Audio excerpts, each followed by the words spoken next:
everyone, Jeremy here from Flatware Creations. I was having a problem with my new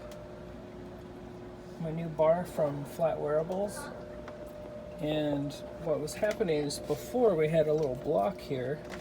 Actually, I think I still have it back here.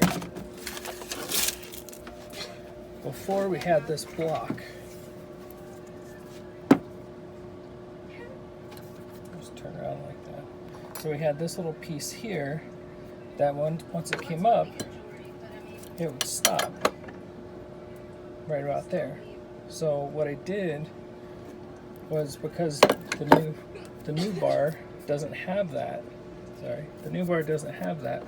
So what I've done, because the bar just goes all the way back, and on my table it doesn't go back to anything, it just drops all the way down.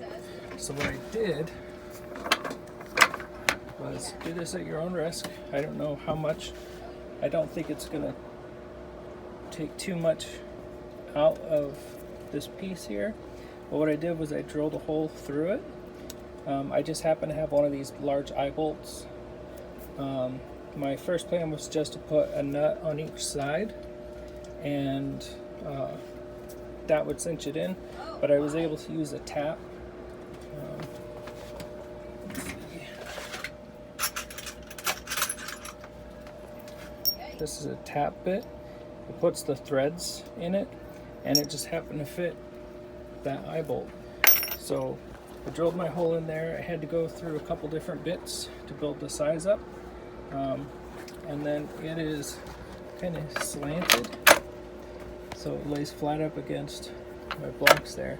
And now I can sit here, and so it's just a nice easy reach.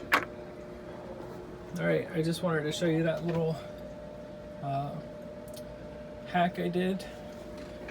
It took maybe 5 minutes. Actually, it probably took 5 minutes to drill the hole through it.